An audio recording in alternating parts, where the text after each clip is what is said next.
अही पार गंगा ओही पार यमुना, अही पार गंगा ओही पार यमुना, बीच में बहैया निर्मल पानी, शंकर दानी आसन खसाई के।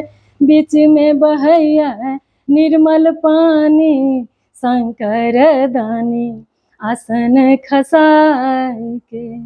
जल भर गेली गौरी कुमारी, हे जल भर गेली गौरी कुमारी, जोगिया तलेल बिलमाई, शंकर दानी आसन खसाई के।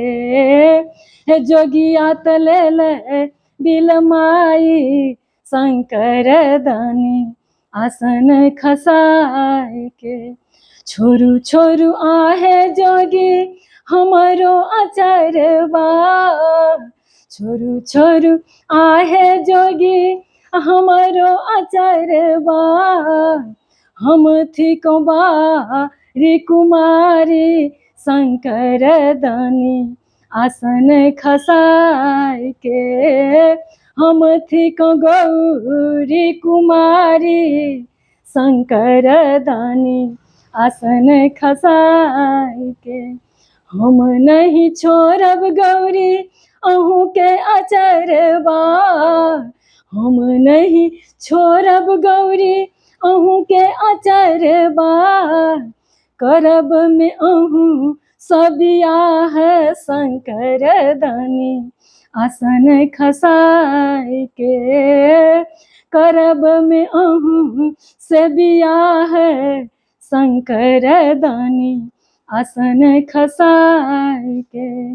बाट रे बटोहिया की तुही मोरा भैया, बाट रे बटोहिया की तुही मोरा भैया, हमरो समाद नेने जाई, शंकर दानी आसन खसाई के।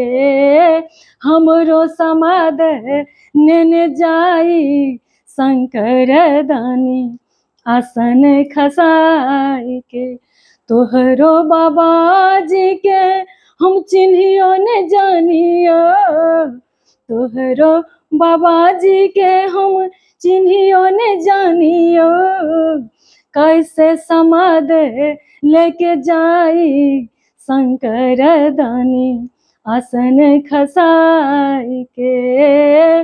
कैसे समाद लेके जाई, शंकर दानी आसन खसाई के।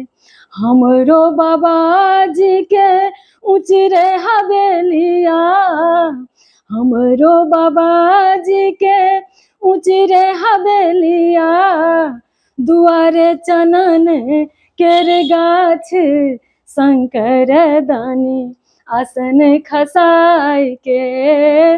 दुआरे चनन केर गछिया, शंकर दानी आसन खसाई के।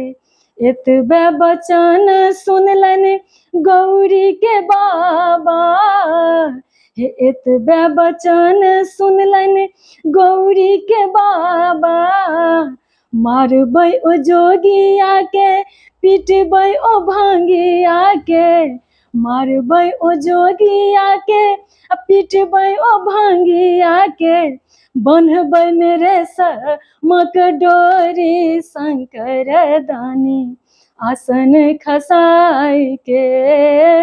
बन्हबै मेरे समक डोरी, शंकर दानी आसन खसाई के।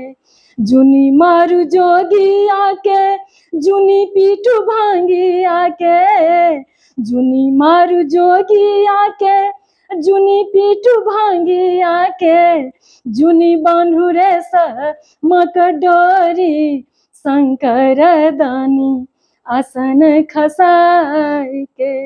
हमरा कपार में बाबा इह बर लिखल, हमरा कपार में बाबा इह बर लिखल लिखल मिटल नहीं जाई शंकर दानी आसन खसाई के लिखल मिटल नहीं जाई शंकर दानी आसन खसाई के। ई बहुत सुंदर ई पारंपरिक महेशवाणी छी।